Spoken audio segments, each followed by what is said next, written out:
crois que je suis concerné par cela, mais vous l'êtes aussi autant que moi. Nous sommes dans les deux cas donc, concernés par ce thème de la tentation.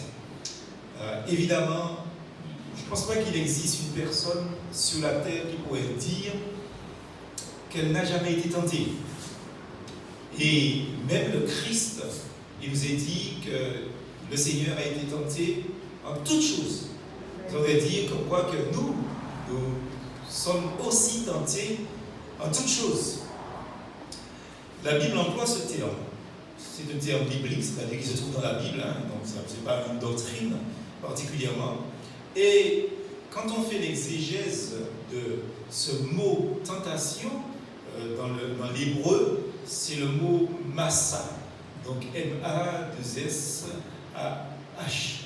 donc qui est employé pour définir, traduire le mot tentation. Et dans le grec, c'est perasmos, justement, qui est tout à fait l'équivalent de tentation en français.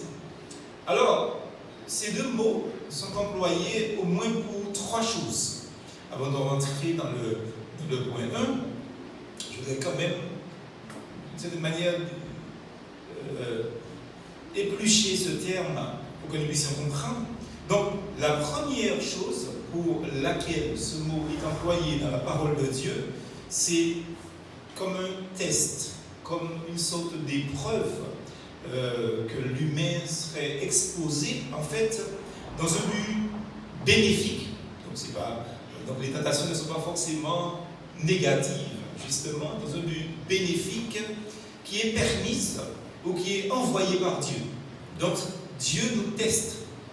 Dieu nous donne des épreuves. Bon, je vais tenir le micro de ma main parce que je me sens un peu prisonnier. Je suis comme ça. Donc, désolé pour les internautes qui nous regardent. On fait le ménage en même temps. Alors, donc, Dieu nous teste. Et on a un texte dans la parole de Dieu, dans Luc chapitre 22, au verset 28. Il nous est dit clairement que vous êtes ceux qui avez persévéré avec moi dans mes épreuves, c'est-à-dire dans les tests que l'apôtre Paul a connus, je dis que Jésus a connus, eh bien, les apôtres ont tenu avec Christ et avec les apôtres, les autres disciples qui ont persévéré jusqu'au Golgotha. Eh bien, Christ leur dit, vous êtes ceux, en particulier les apôtres, vous êtes ceux qui avez persévéré avec moi dans mes épreuves, c'est-à-dire dans les tests que j'ai subis dans ce monde. La deuxième chose, deuxième sens biblique concernant le mot tentation, c'est justement une tentation qui est dirigée contre l'homme pour pouvoir l'inciter au mal, pour l'inciter au péché. Et là, en fait, ce n'est pas Dieu. Donc on va voir ça dans les points tout à l'heure. Ce n'est pas Dieu qui incite l'homme au mal, ce n'est pas Dieu qui incite l'homme au péché. Et ça, c'est le sens négatif. Dans Luc chapitre 4, au verset 13, la parole de Dieu nous dit, après l'avoir tenté de toute manière, vous voyez, qui l'a tenté de toute manière? C'est le diable. Donc, après l'avoir tenté de toutes ces manières ou de toute manière, le diable s'éloigna de lui jusqu'à un moment favorable. Donc, j'aime bien ce verset. Pourquoi? À cause de la finalité du texte. Souvent, nous, enfants de Dieu, avons tendance à baisser la garde quand nous avons réussi justement un test, quand nous avons réussi à résister à une tentation, mais la fin du texte nous dit que le diable attend un autre moment favorable pour nous tenter. Ne l'oubliez jamais, frères et sœurs, parce que même pour Christ, c'était le cas. Troisième chose, concernant la définition biblique de ce mot, dans le sens d'une provocation, une sorte de défi en voulant imposer à Dieu de ne pas agir selon sa volonté. Et effectivement, donc, quand Dieu dit dans Exode, chapitre 17, au verset 2, il est dit, alors le peuple chercha querelle à Moïse, Ils dirent, donnez-nous de l'eau à boire. Moïse leur répondit, pourquoi me cherchez-vous querelle? C'est-à-dire, pourquoi me tentez-vous? Pourquoi me tentez-vous? Et l'Éternel le dit clairement, pourquoi vous faites ça en fait? Et il est évident comme quoi que, là encore, dans le sens 3, c'est quand on provoque, quand on donne à Dieu un défi, et vous allez voir qu'il ne faut pas confondre ça avec mettez-moi à l'épreuve, etc. On va voir ça tout à l'heure. Donc, quand on donne un défi à Dieu, ou quand on provoque Dieu en voulant lui imposer de ne pas agir selon sa volonté, c'est péjoratif. Il y a Hébreu aussi, dernier texte pour l'introduction, au chapitre 3, au verset 8. Il est dit, n'endurcissez pas vos cœurs, comme au temps de la révolte, le jour de la tentation dans le désir. Donc, nécessairement, quand on se révolte, on tente Dieu. Parce que, d'une certaine manière, on impose à Dieu une conduite qui n'est pas dans sa volonté. Ça veut dire comme quoi que, d'une certaine manière, ce qui est grave dans cette situation-là, c'est qu'on impose à Dieu un comportement propre à nous, justement, qui n'est pas selon la volonté de Dieu pour nous, dans la mesure que la volonté de Dieu pour nous est que nous ne péchions pas. Vous voyez, donc, c'est quand même quelque chose de très fort. Alors, bien aimé, en conclusion de cette introduction, nous comprenons une chose. Et cette chose est importante pour chacun de nous de bien saisir, bien la saisir. C'est que le chrétien subit une mise à l'épreuve, le chrétien subit des tests. Oui, amen. Alors, frères et sœurs, faites très attention. Chaque fois que le Seigneur nous permet une mise à l'épreuve ou un test, ne regrettons pas le jour où cela se produit. Ne regrettons pas non plus les circonstances d'une certaine manière, parce que Dieu provoque des mises à l'épreuve, des tests, justement parce que dans cette situation, nous voyons que le Seigneur entend simultanément, donc deux appels qui le poussent à agir ainsi. Donc c'est important pour nous de bien comprendre cela. Alors, c'est vrai que la mise à l'épreuve, le test aussi, soit ça nous pousse à transgresser la loi de Dieu, donc sa volonté, ou ça nous pousse à faire ce que le Seigneur, ce que nous savons être agréable à la volonté de Dieu. Alors, qu'est-ce que le Seigneur nous dit clairement, frères et sœurs, dans sa parole, lors de la tentation? Le Seigneur nous dit de ne pas murmurer. Donc, de ne pas murmurer lors de la tentation, de ne pas regretter de s'être réveillé aujourd'hui, par exemple, de ne pas maudire le jour où notre mère nous a fait, par exemple. Il faut faire très attention. Alors, je voudrais voir avec vous ce premier point au commencement. Parce qu'il faut bien situer cela dans son contexte.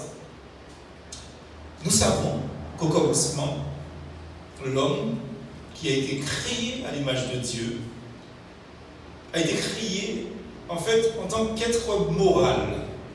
Donc nos premiers parents, Adam et Ève, la parole de Dieu nous dit que ces gens-là furent testés, ils furent mis à l'épreuve, ils furent testés, tentés de pécher en désobéissant à Dieu et à sa parole, ou de ne pas pécher. Donc le test d'Adam et Ève, le test de nos premiers parents, c'était ce qu'on appelle un ordre positif.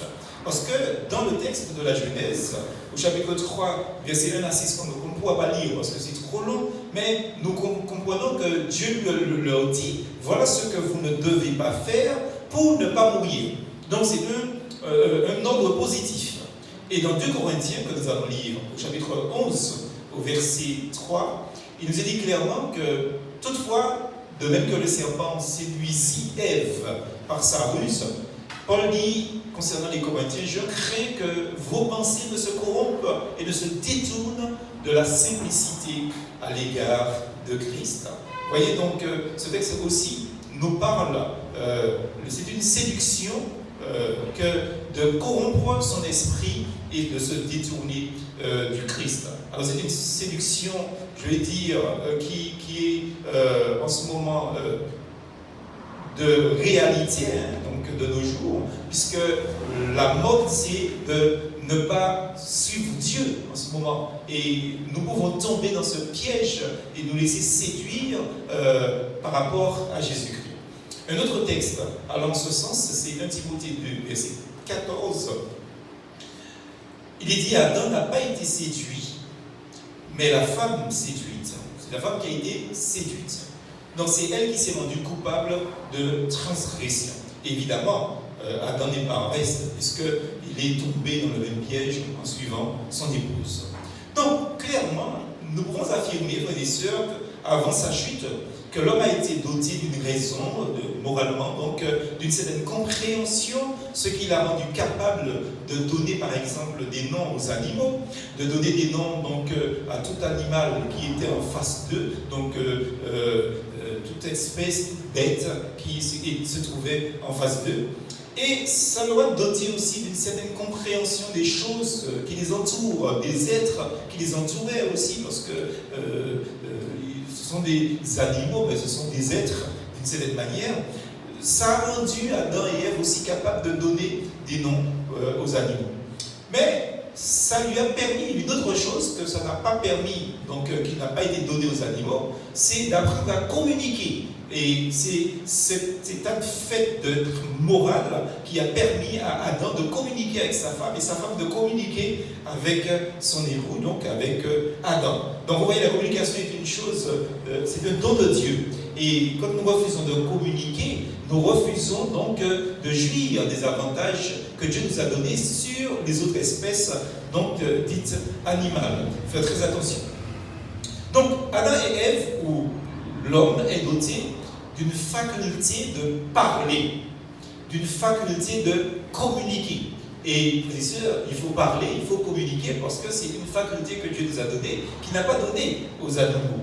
Et nous-mêmes, faisons très attention de ne pas restreindre les possibilités que Dieu nous donne de parler. Je dis bien les possibilités que Dieu nous donne de parler. Il ne s'agit pas de parler pour rien, mais de parler quand il faut parler.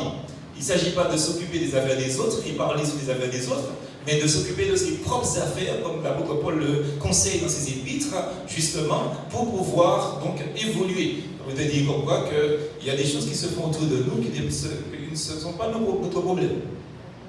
Est-ce qu'il y a du monde ici?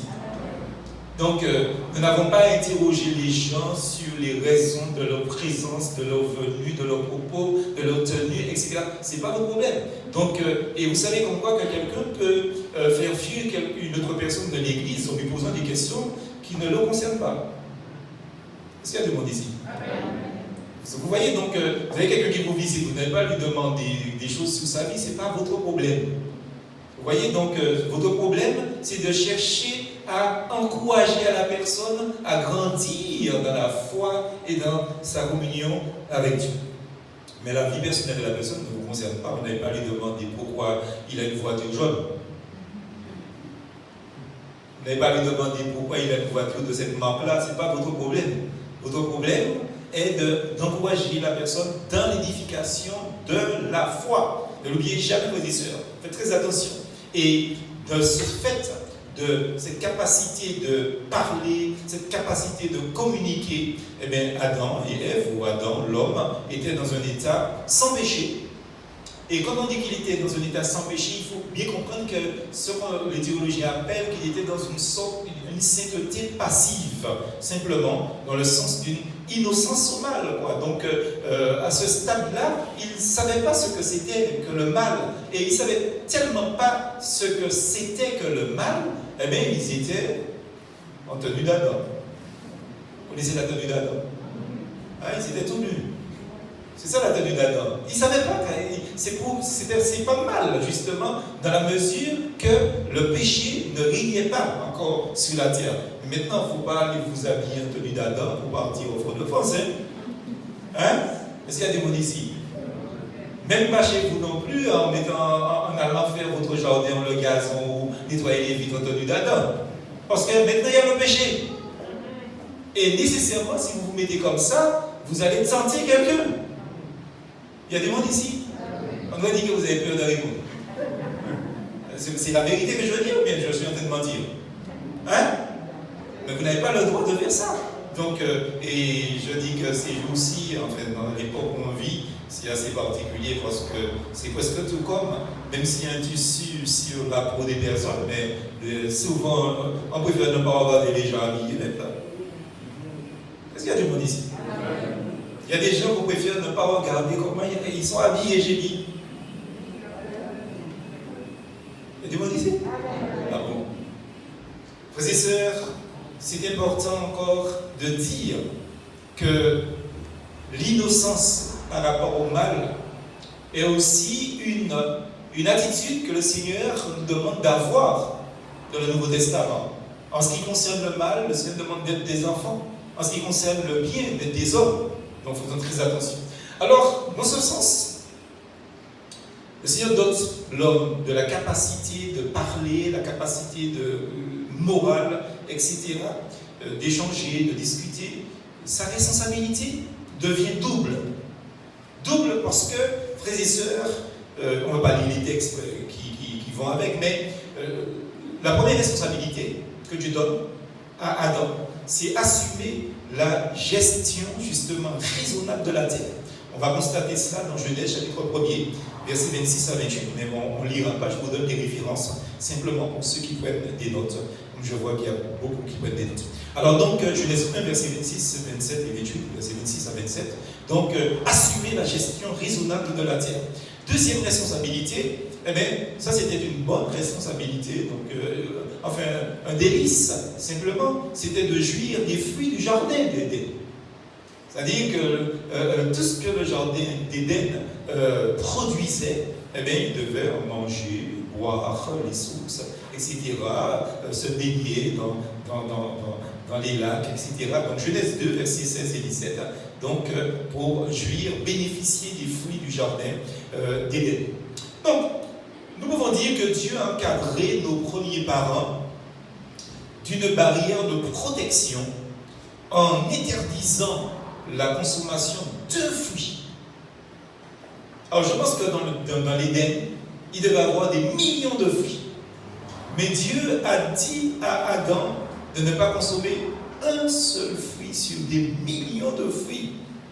Au contraire des autres, il pouvait en jouir. Pourquoi Dieu, justement, agissait ainsi? C'est qu'il voulait que l'homme fasse son libre choix. Vous vous rendez compte? Dieu donne à l'homme des millions de raisons de faire le bien. Et en face de cela, il y a une seule possibilité de pécher. Qu'est-ce que l'homme choisit? De pécher. C'est terrible, frères et sœurs. Donc, il ne faut pas voir ça comme une sorte de pénibilité, parce que l'homme avait quand même la possibilité de faire le bien par les millions de choses dont il pouvait jouir dans ce jardin d'Éden. Donc, pourquoi est-ce que Dieu a agi comme ça? C'est que Dieu voulait laisser à l'homme ce qu'on appelle le libre arbitre, c'est-à-dire son libre choix de le servir volontairement en lui obéissant. Alors, il faut bien comprendre, frères et sœurs, que quand nous servons le Seigneur, c'est volontaire de notre part. Nous ne pouvons pas obliger quelqu'un à servir Dieu. Nous ne pouvons pas obliger quelqu'un à se convertir. Nous ne pouvons pas non plus obliger quelqu'un à avoir une vie de piété parce que Dieu veut qu'on le serve volontairement en lui obéissant. Parce que le service ne va pas sans l'obéissance. Il faut bien le comprendre. L'homme n'est ni un automate, ni une marionnette, ni un engin téléguidé, ni un robot qui agit justement comme sur commande contrôlée. Dieu laisse l'homme libre d'agir. Et c'est pour ça, frères et sœurs, que dans la vie, nous avons des tests, nous avons des épreuves, nous avons des tentations.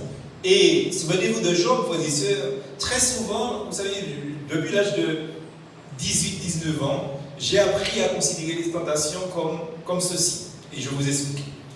Quand nous regardons l'histoire de Job, nous voyons que Dieu permet un test. Satan n'a pas le même objectif que Dieu, mais Dieu passe Job dans un test. Donc, et la gloire de Dieu est en jeu selon que Job réagirait face à ce test-là. Et chaque fois, frères et sœurs, que je me trouve devant une tentation, que je me trouve devant une épreuve, devant un test, je me dis, j'ai un sujet de donner gloire à Dieu là. Peut-être que Satan est devant Dieu en train de dire, tu le vois lui là, le pasteur de l'église baptiste d'Ajipa-Bouillon.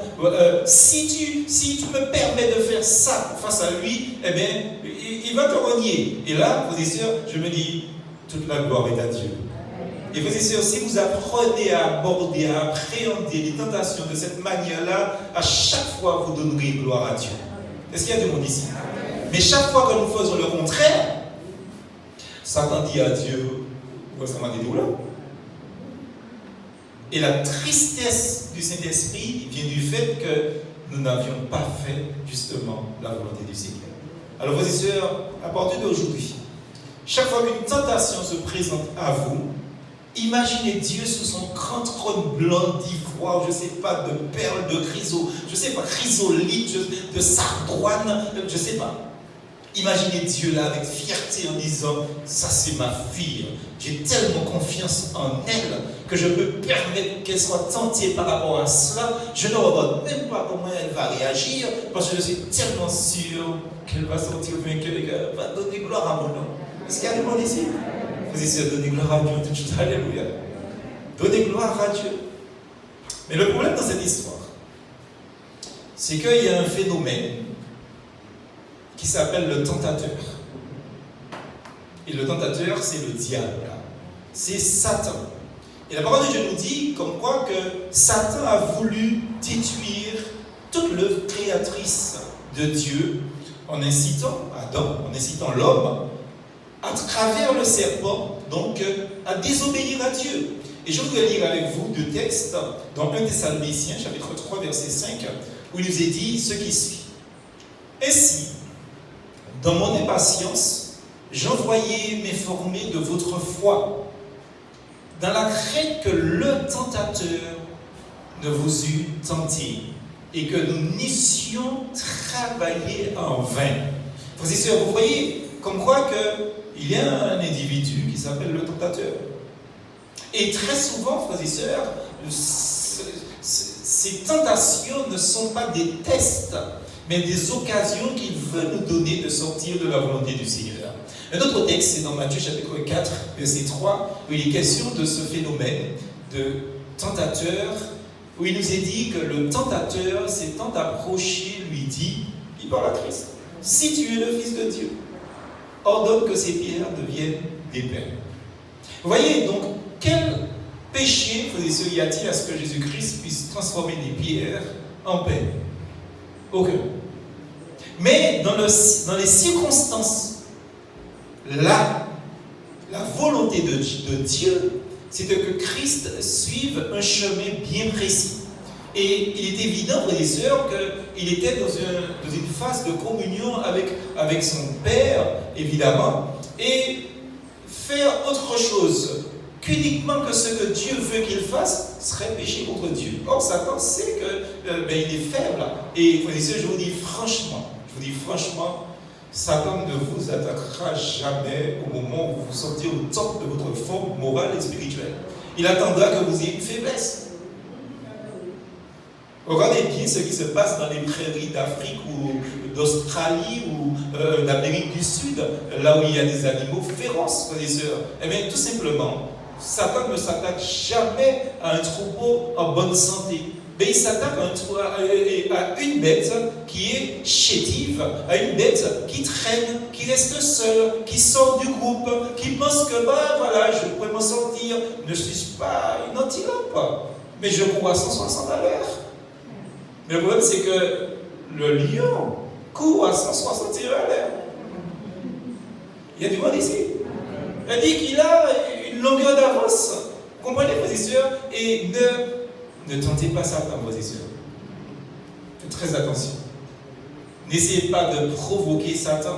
Parce que son rôle, son travail, il est diplômé tentateur.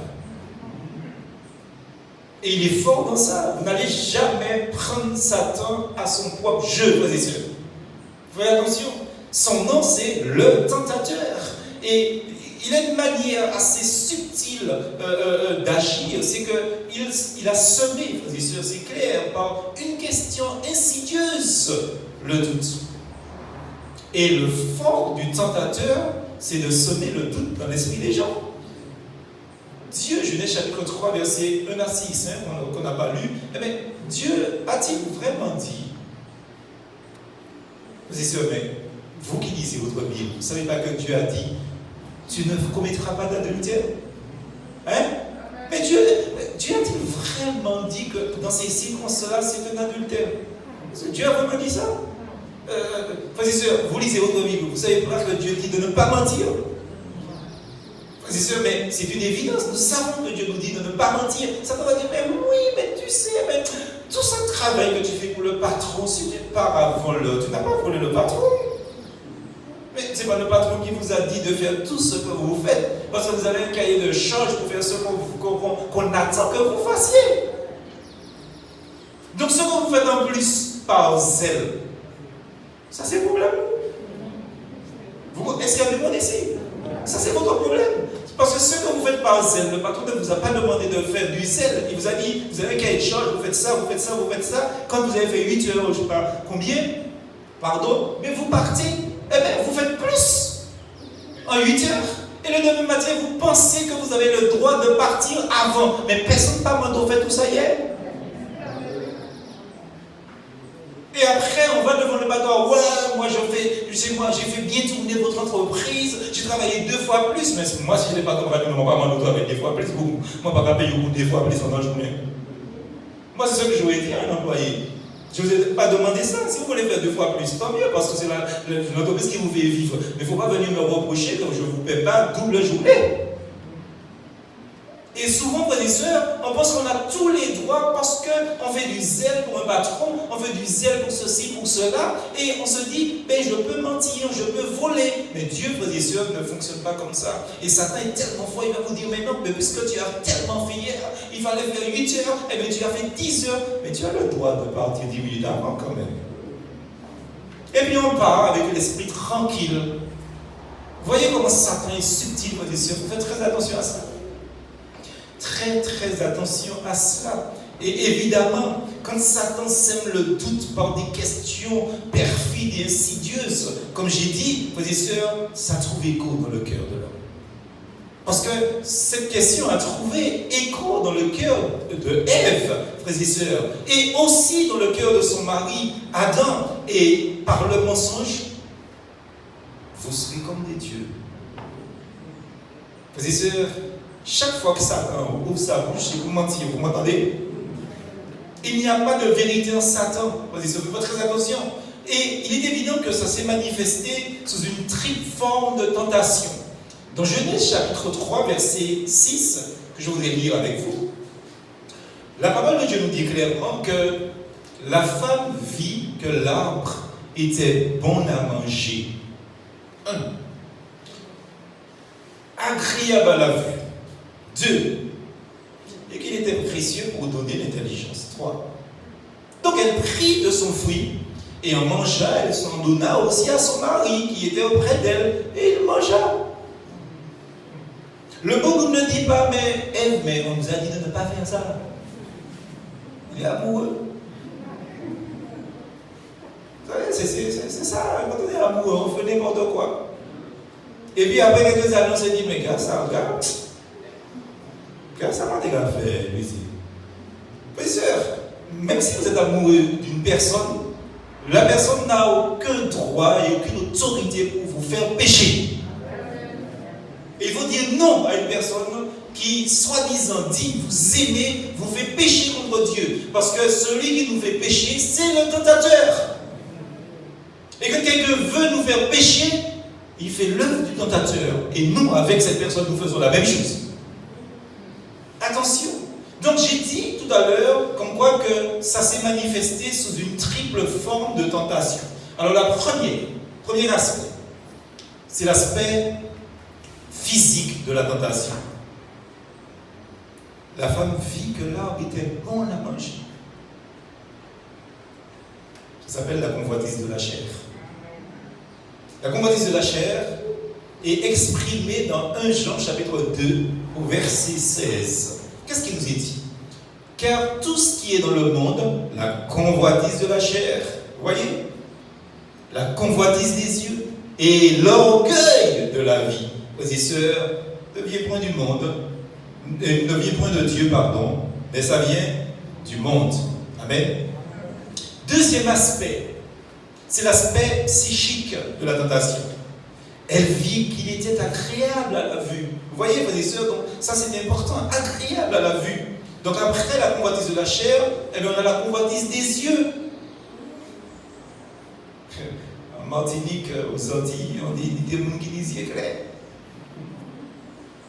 Vous savez, des personnes, ces gens-là n'aiment que les maris des autres et les femmes des autres. C'est terrible, hein, ça. Et il y a une jeune fille qui m'a dit l'autre jour qu'elle ne comprend rien. Depuis le temps qu'elle était célibataire, parce qu'on ne lui disait rien. Et puis elle s'est mariée, tout le monde derrière. On veut toujours celui de l'autre.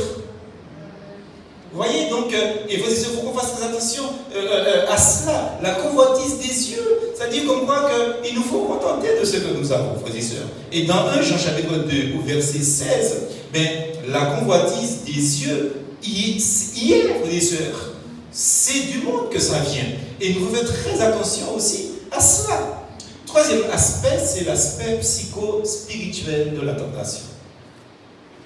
Propre à donner du discernement. Genèse 3, verset 6, qu'on a déjà lu. Donc, et là, frères et sœurs, c'est l'orgueil de la vie, pardon. Et dans 1 Jean 2, 16, ça y est aussi, frères et sœurs. L'orgueil de la vie. Ces trois choses ne viennent point du Père, mais ça vient du monde.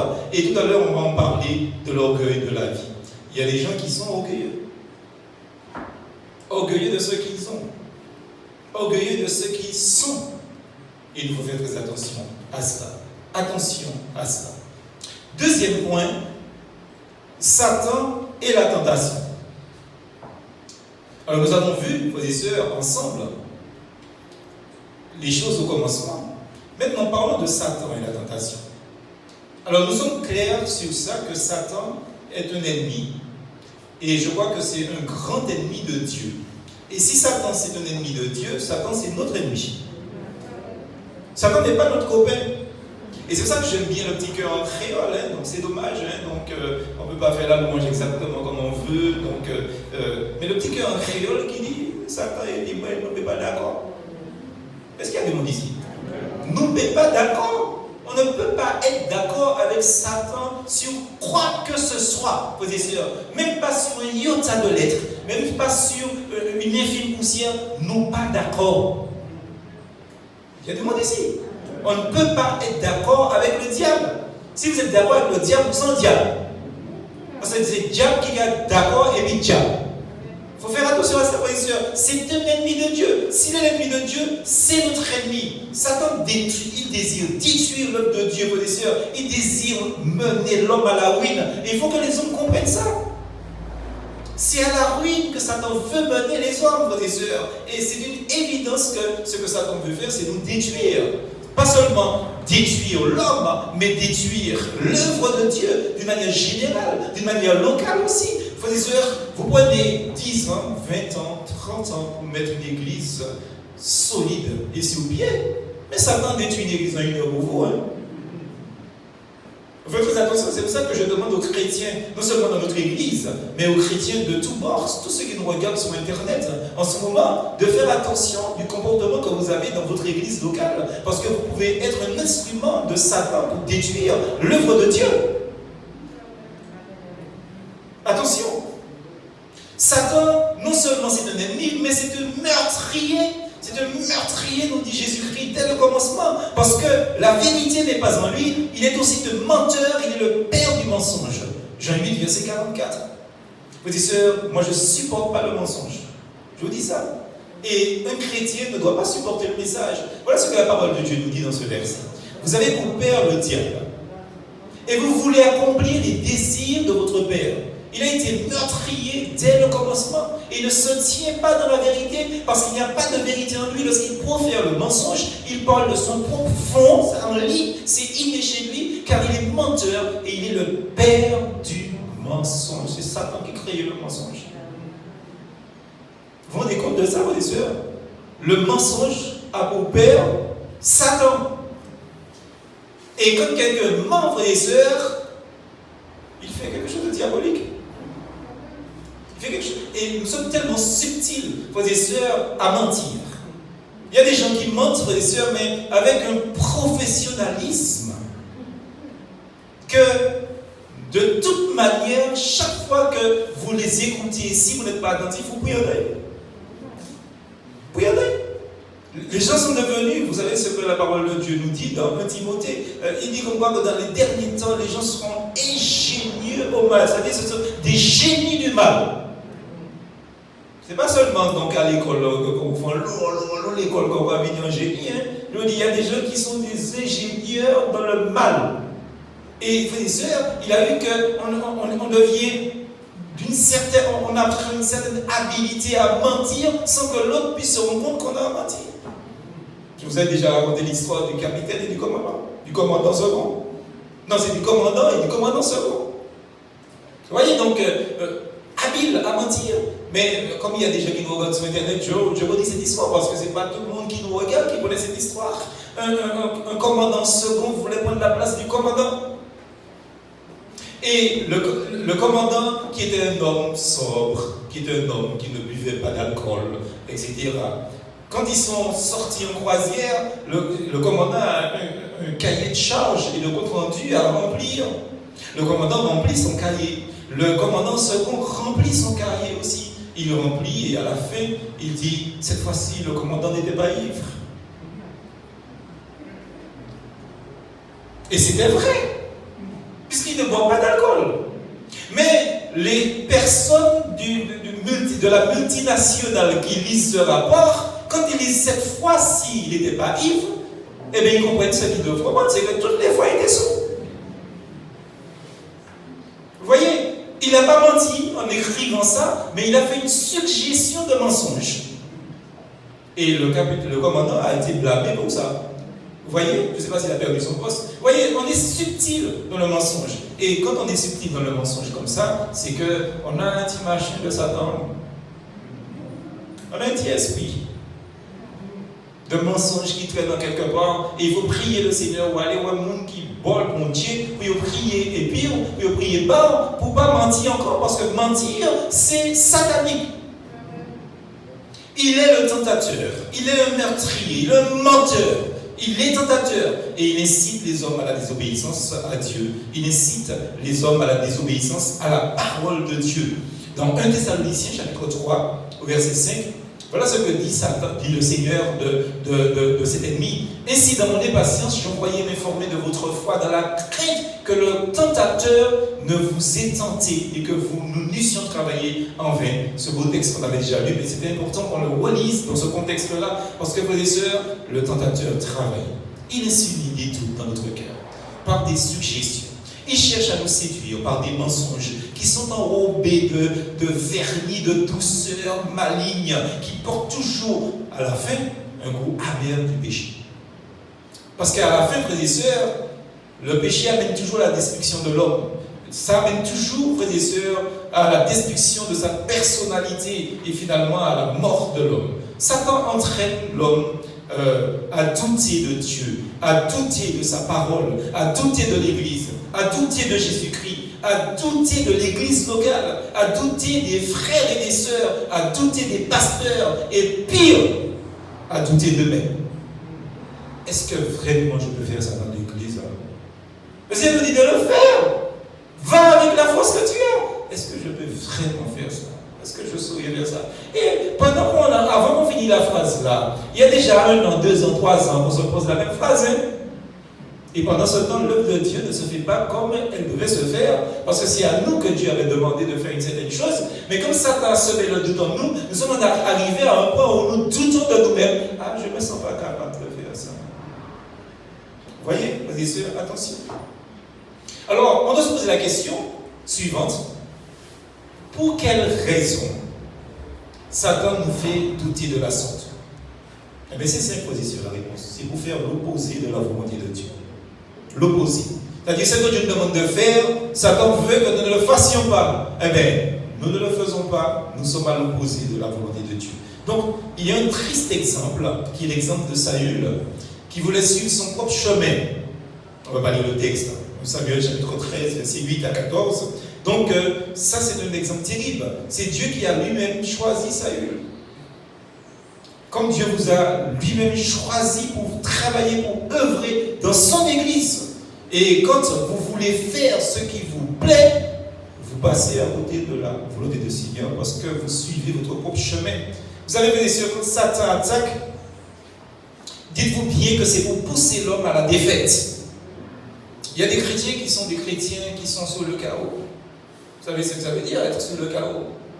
N'est-ce pas? Ils sont sur le chaos parce que Satan, il pousse l'homme à la défaite. Parce qu'à partir du moment que Satan, il a su justement pousser un homme à faire son propre chemin, même si vous enrobez votre décision, votre position par toutes sortes de vernis spirituels pour raison ceci, pour raison cela, vous êtes dans la défaite. Et vous êtes dans une défaite enrobée de vernis. Elle dit comme quoi ça paraît beau, mais en réalité, vous n'êtes pas dans la volonté du Seigneur. Mais ce qui est terrible, c'est que le Seigneur nous dit, il nous avertit. Dans 1 Pierre 5, au verset 8, le Seigneur nous demande d'être sobre. Il nous dit, soyez sobre. Le Seigneur nous dit de veiller. C'est important pour dire quand même que nous puissions veiller.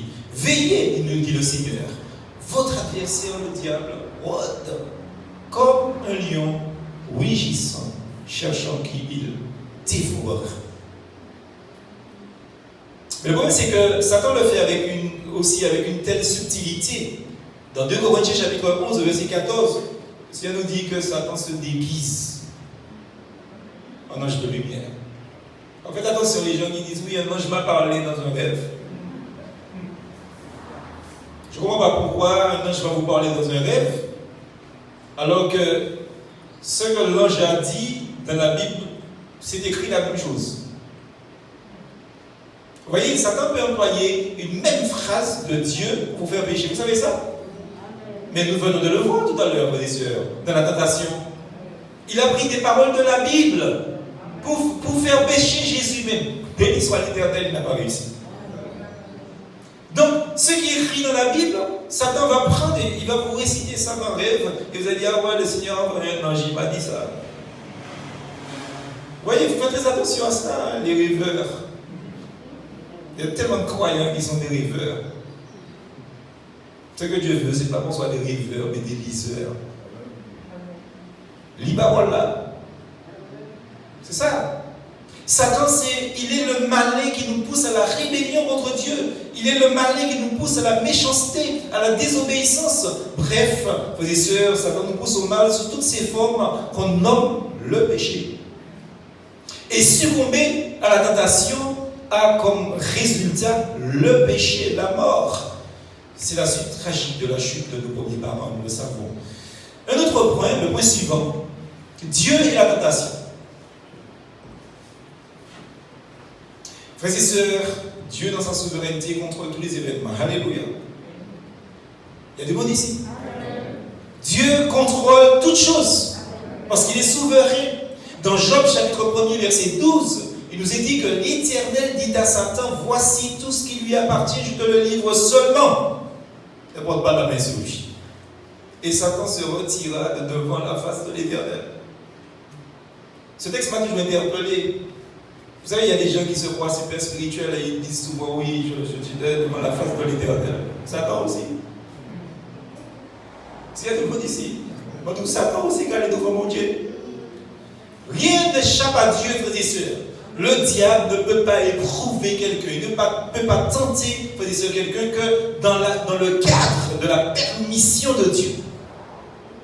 Et dans Job chapitre 2, verset 6, l'Éternel dit à Satan, voici je te le livre seulement, il parle de sa vie, il ne peut pas tuer. Et nous avons plusieurs textes comme ça dans la parole de Dieu. Frères et sœurs, quand Dieu permet la tentation, celle-ci, c'est-à-dire la tentation, se constitue alors en épreuve de foi pour nous enraciner en lui. Pour nous enraciner en lui. Jacques chapitre 1er, verset 2, nous dit clairement ce qui suit. Lisons ce beau texte. Mes frères, regardez comme un sujet de joie complète les diverses épreuves auxquelles vous pouvez être exposés, Alléluia, ça là. Si elle nous dit, regardez cela comme un sujet de joie, à moitié. Hein? Qu'est-ce qui est écrit là? Complète. Complète. Est-ce qu'on peut dire ça? Complète.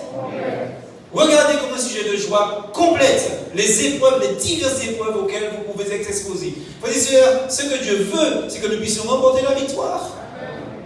Parce que le Seigneur contrôle toujours l'épreuve et l'épreuve est toujours en mesure de l'intensité de la personne qui vit la chose.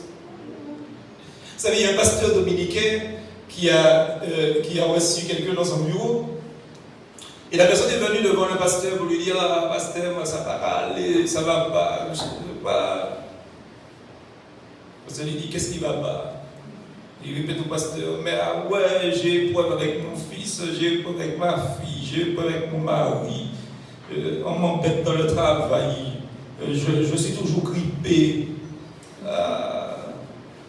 Pasteur, prie pour moi. Le pasteur lui dit: il n'y a pas de problème, on va prier pour ça. Et il dit: pasteur, après la prière, malgré la prière, après la prière, il dit au pasteur: ah, pasteur, je ne vais pas me prendre charge. Le pasteur lui a dit: Alléluia. Alléluia, ma sister. Alléluia, ma soeur. Parce qu'il va en compte charge, il va en plus, il va en compte. S'il y a des gens ici, il va en plus, il va en s'en côté. C'est compte, c'est ce que le Seigneur dit dans sa parole. Il n'a pas tort. Comme quoi que la tentation ne surpassera jamais les capacités d'endurance que nous avons. Il faut bien comprendre ça, frères et sœurs. 1 Corinthiens chapitre 10, au verset 13. Le Seigneur est clair en toutes choses. Aucune tentation ne vous est survenue qui n'ait été humaine. Et voyez humaine là, dans la personnalité, la capacité de ce que vous pouvez supporter. Et Dieu qui est fidèle ne permettra pas que vous soyez tentés au-delà de votre force. Alors quand les gens viennent et disent: ah ben là, ça n'est trop fort, on va être obligé de tomber. Mais non, on va pas obligé de tomber. Si c'était trop fort pour vous, c'est que Dieu c'est un menteur. C'est comme on a envie de tomber. Ou tu l'es tombé. Vous ne pouvez tenter au-delà de vos forces parce qu'avec la tentation, Dieu prépare aussi le moyen de s'en sortir afin que vous puissiez supporter la tentation. Il y a du monde ici. C'est clair, frères et sœurs. Dieu, en toute tentation, le chrétien devait être un vainqueur. Parce que Dieu agit dans la tentation. Il ne nous épargne pas de la tentation parce qu'il veut nous aider à triompher avec son aide. Qu'est-ce que Christ dit dans Jean 17, verset 5 et 15? Christ dit: il prie, je ne te prie pas de les ôter du monde, mais de les préserver du malin, du mal. Petits sœurs, jamais, jamais Dieu n'incite l'homme à commettre le mal, ni ne lui tend de piège pour qu'il faillisse d'une manière ou d'une autre. Petits sœurs, quand nous faillissons, ça vient de notre cœur corrompu. Vous m'entendez, frères et sœurs? J'ai dit, quand nous tombons dans le péché, c'est parce que notre cœur est corrompu. Parce que le texte de Matthieu, chapitre 6, verset 13, quand il dit, par exemple, Matthieu 6, 13, ne nous induis pas en tentation, mais délivre-nous du mal ou du malin. Eh bien, frères et sœurs, ça veut dire, ne nous introduis pas dans la tentation, ne nous fais pas rentrer dedans, c'est devant nous, mais on ne peut pas. Vous savez, frères et sœurs, quelqu'un a dit, ce n'est pas toutes les portes que vous voyez ouvertes dans lesquelles il faut entrer. Vous savez ça? Ce n'est pas parce que la porte est ouverte pour entrer dedans. La porte, elle est ouverte. Et ça, c'est la tentation. C'est-à-dire, la tentation est devant nous, mais Dieu ne nous demande pas d'entrer dedans. Ne nous induis pas en tentation. C'est-à-dire, littéralement, frères et sœurs, ne nous introduis pas dans la tentation. Pas rentrer dans la porte là. Ou, ça veut dire, préserve-nous d'entrer dans les vues du tentateur. C'est-à-dire que le tentateur, il a des projets, mais nous ne rentrons pas dans ses projets. Parce que c'est Dieu qui avait parlé pour nous des projets, pas Satan. Ça veut dire aussi, ne nous emporte pas dans l'épreuve. Vous voyez, donc, quand Jacques dit qu'il y a des gens qui sont emportés par, comme les flots de la mer, là. Mais nous ne devons pas nous les subir, les tentations. Ou bien ne nous soumets pas, frères et sœurs, à l'épreuve, ou ne me fais pas entrer au pouvoir du péché, ni au pouvoir de la tentation ou du tentateur. Et il y a un verbe grec qu'on peut lire ainsi, espéro. Et ce verbe, espéro, justement, ça exprime l'idée de porter dans quelque chose. Hébreux 13, verset 11. Il nous est dit dans Hébreux 13, verset 11, ce qui suit. Le corps des animaux, dont le sang est porté dans le sanctuaire par le sauveur et sacrificateur pour le péché, sont brûlés hors du corps. Se porter, justement, hors de. Donc, c'est ce mot espéro. Et, frères et sœurs, il ne nous faut pas laisser Satan nous transporter en dehors de la grâce divine de Dieu. Ce mot signifie aussi le fait d'introduire dans quelque chose. Et il y a un texte aussi dans Luc chapitre 5, versets 18 et 19 qu'on va lire. C'est important de lire ces textes-là. Et voici des gens portant un lit, portant sur un lit un homme qui était paralytique, cherchait à le faire entrer et à le placer sous ses regards. Verset suivant, comme il ne savait pas où l'introduire à cause de la foule, ils montèrent sur le toit et le descendirent par une ouverture avec son lit au milieu de l'assemblée devant Jésus. Donc là, l'idée aussi, c'est introduire dans la présence de quelqu'un. Et frères et sœurs, ne laissons personne nous introduire dans la présence de Satan. Amen. C'est nous qui devons prendre nos clics et nos claques pour pouvoir nous introduire dans la présence de notre Dieu. Le but de Satan est de nous soumettre à son pouvoir à travers l'épreuve, à travers la tentation. Satan est conscient de notre faiblesse. Et nous-mêmes, nous devons prendre conscience de notre faiblesse. Frères et sœurs, ne pensons pas qu'on est Django, ou bien Superman. Nous sommes des êtres faibles.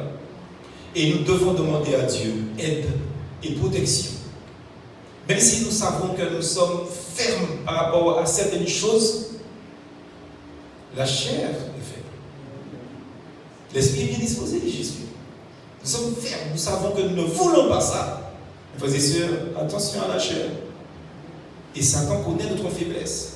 Vous savez, je veux bien aimer que chacun d'entre nous, nous puissions prier comme le psautier dans le psaume 141, verset 4. Il dit une chose extraordinaire, n'entraîne pas mon cœur à des choses mauvaises, à des actions coupables avec les hommes qui font le mal, et que je ne prenne aucune part à leur festivité. Il y a des mots ici.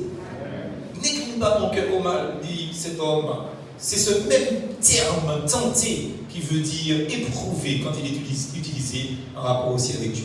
Donc, par l'épreuve, Dieu veut d'une part faire ressortir ce qu'il y a dans le cœur de l'homme.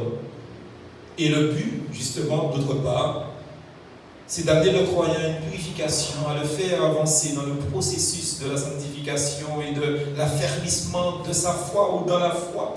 Et frères et sœurs, en ce sens, la tentation a sa valeur. Alors, juste un sous-point, 3.1, donc c'est bien ça, je ne suis pas sûr, oui. 3.1, tenter Dieu, donc en conclusion de ce troisième point, je voudrais quand même m'éclairer, parce que j'ai dit tout à l'heure en introduction que j'allais dire quelque chose sur ça. Frères et sœurs, tenter Dieu, c'est provoquer Dieu ou défier Dieu en lui demandant d'agir de manière qui soit non conforme à sa volonté. C'est ça, tenter Dieu. Ou exiger l'intervention de Dieu comme s'il s'agissait d'un droit qu'il nous doit. Comprenez? C'est ça, tenter Dieu. Et il y a des tas de textes qui vont en ce sens, mais je vous fais grâce de ces textes-là. Alors, il ne faut pas confondre cet aspect péjoratif, c'est-à-dire négatif, justement, avec mettre Dieu à l'épreuve.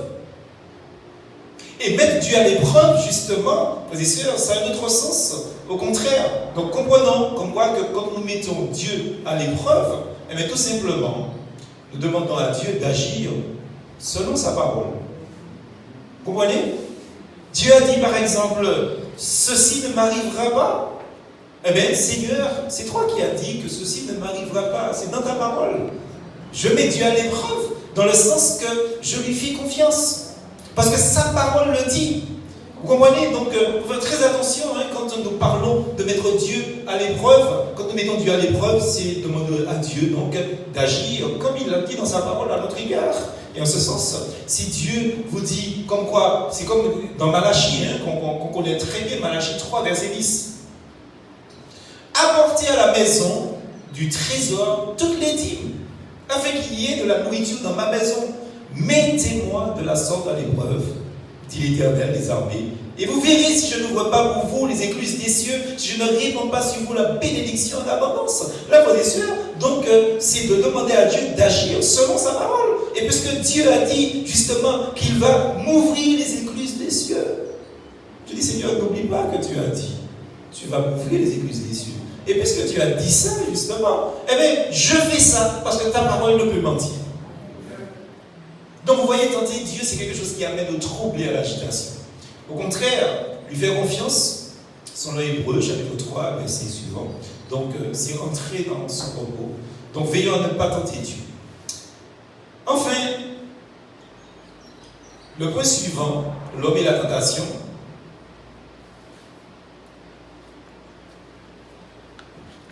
Voilà un point intéressant pour nous. Parce que il y a, frères et sœurs, 3 formes de convoitise. Satan, à travers le serpent rusé, il a axé sa séduction sur 3 aspects. Nous n'allons pas prendre les textes parce que c'est long. Genèse 3, verset 1 à 6, on l'a déjà cité de toute manière. Et ces mêmes aspects nous sont présentés ou représentés, sont représentés dans 1 Jean, chapitre 2, verset 15 et 16. Ça, on l'a déjà lu aussi. On ne va pas relire.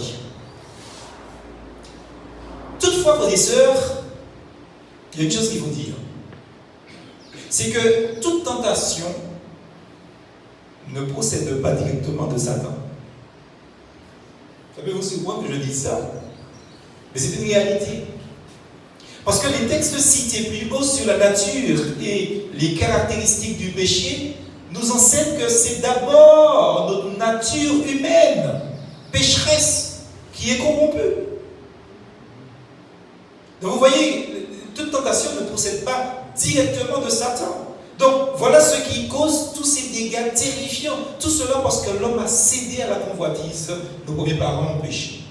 Donc le texte de Jacques, chapitre 1er, versets 13 et 14, je pense que c'est une excellente explication du processus de la tentation qui aboutit finalement au péché. La parole de Dieu nous dit comme quoi que personne ne dise lorsqu'il est tenté, c'est Dieu qui me tente. Car Dieu ne peut être tenté par le mal et il ne tente lui-même personne. Mais chacun est tenté quand il est attiré, amorcé par sa propre convoitise. Puis, la convoitise, lorsqu'elle a conçu, enfante le péché. Et le péché étant consommé, produit la mort. Donc c'est un enchaînement perpétuel, c'est un cercle vicieux. Premièrement, il y a le péché.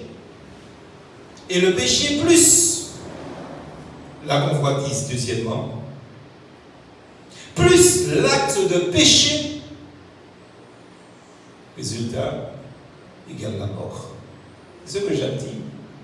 Vous voyez donc, les choses sont claires. La convoitise peut se définir comme le désir immodéré de posséder une chose. Donc vous savez, convoitise, c'est un mot qui est synonyme d'avidité, d'ardeur, d'appétence, d'envie, etc. Et la convoitise, là, frères et sœurs, elle est provoquée par Satan, par la chair ou par le monde. Ou par le monde. Et le pire ennemi dans ces 3-là, dans cette triade, c'est l'homme.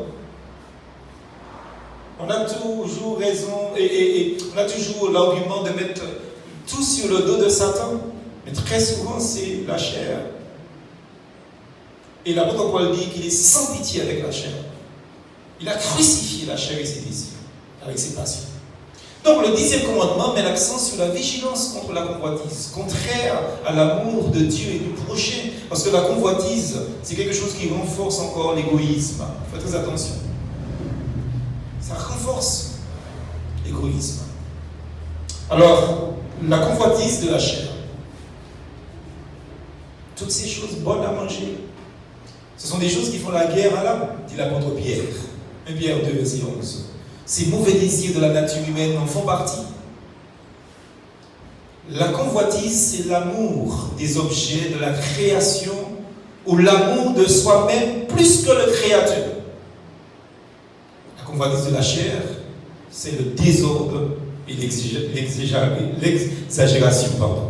L'exagération dans la satisfaction des pulsions naturellement. Donc, bonne au départ. Mais si on s'exerce à passer son temps et à y penser tout le temps, ça devient une perversion. La parole de Dieu nous dit dans Galates chapitre 5 au verset 16 que le Saint-Esprit rend possible le renoncement aux convoitises. C'est important qu'on puisse comprendre ça, frères et sœurs. Deuxième chose, c'est la convoitise des yeux. La convoitise des yeux, c'est ce qui est agréable à la vue. On a déjà lu Genèse 3:6. Agréable à la vue pour la chair, c'est-à-dire le désir avide de posséder ce que l'on voit. Et on a au moins 3 cas dans la parole de Dieu. Le premier, c'est Akan. La parole de Dieu nous dit qu'Akan il a convoité, il a été attiré par la convoitise des yeux. Il s'est approprié des biens alors qu'il avait transgressé une interdiction formelle. Justement, tu ne prends pas ce qui ne t'appartient pas. Et les gens qui, chaque fois, justement, qu'ils voient quelque chose qu'ils estiment joli, beau, belle, etc., attention à la convoitise des yeux. Attention. Il y a aussi Lot. Je nous dis que Lot, en jetant ses yeux sur la belle plaine fertile, dans Genèse 13, justement, il a cédé à la convoitise d'être bien dans sa peau, par un travail plus facile et un confort plus grand qu'à la montagne. Et des fois, on ne veut pas trop se forcer pour Dieu, justement, on peut faire la facilité. Attention. Il y a aussi David, en se promenant sur le toit, au lieu de combattre aux côtés de son armée, mais il a été séduit par la convoitise des yeux, et il est tombé dans le péché de l'adultère, et puis après, il a commis un meurtre. Et puis il y a aussi l'orgueil de la vie. L'orgueil de la vie est le plus terrible apparemment, selon certains. L'orgueil de la vie, c'est ce désir charnel d'être comme des dieux, pour connaître le bien et le mal. Et frères et sœurs, nous vivons dans un siècle aujourd'hui où tout le monde se prend pour des érudits. Tout le monde connaît, tout le monde est sage, tout le monde est philosophe, tout le monde est psychologue. L'orgueil de la vie. Donc, c'est l'assurance de ses propres ressources, la confiance dans ses propres ressources, la sécurité qui est placée dans des choses terrestres, la convoitise effrénée du savoir. Les gens veulent savoir, ils veulent, quand ils parlent, ça fait bon genre. Et cette course à l'autonomie de l'homme s'appelle l'humanisme. L'homme est devenu le centre de l'univers. L'homme a détrôné Dieu, il a détrôné son Créateur pour l'écarter ensuite de son savoir, selon lui. Et nous voyons, frères et sœurs, qu'il existe un parallèle entre le processus de la tentation en Genèse chapitre 3, versets 1 à 6, et dans 1 Jean chapitre 2, verset 16. Et ce parallèle-là donne des éléments dont est composé le monde. D'un côté, nous avons ce qui est bon à manger, agréable à la vue, précieux pour ouvrir l'intelligence. Et schématiquement, donc, bon à manger égale la convoitise de la chair. Agréable à la vue égale la convoitise des yeux. Précieux pour ouvrir l'intelligence égale l'orgueil de la vie. Si le croyant a chuté, si à travers tout ce que nous avons dit, nous constatons que nous avons subi une défaite, c'est sûr et clair qu'il y a une rupture de communion entre Dieu et le croyant. Mais c'est la bonne nouvelle et que Christ s'est livré pour nos offenses, pour nos péchés, et qu'il est ressuscité pour notre justification. Amen. Nous ne lisons pas Romains chapitre 4, versets 24 et 25, mais Dieu a pourvu au salut total par son œuvre. Alors nous devons faire confiance à Dieu et venir à ses pieds avec humilité. Amen. En conclusion, je voudrais dire ceci, rapidement. Il y a une victoire, frères et sœurs, sur la tentation.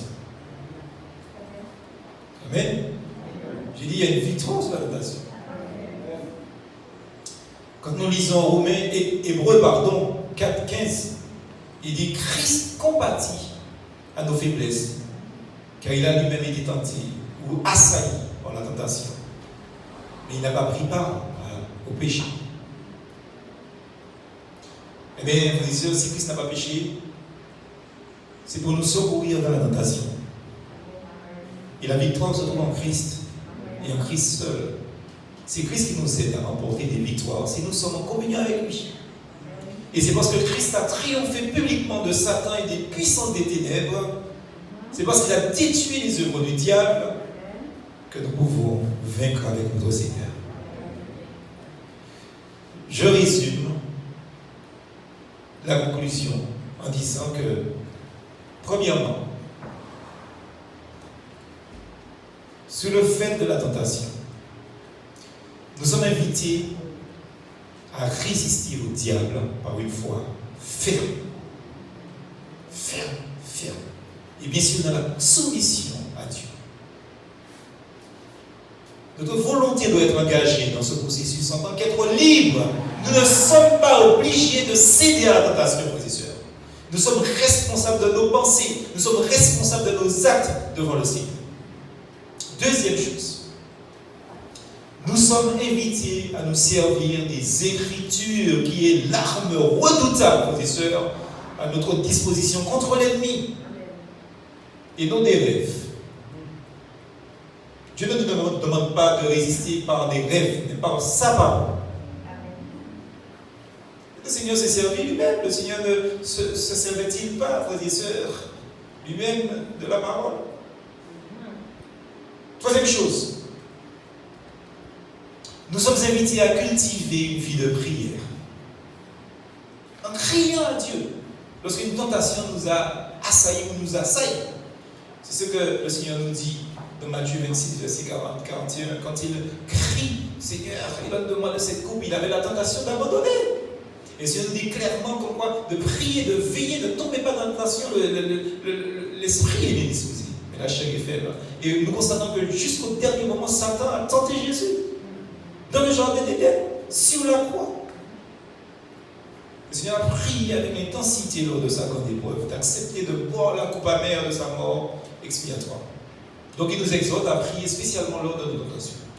Avant-dernière chose, nous sommes invités à veiller, frères et sœurs, quand nous subissons justement des tentations. Veillons donc sur nous-mêmes et nous éviterons des tentations.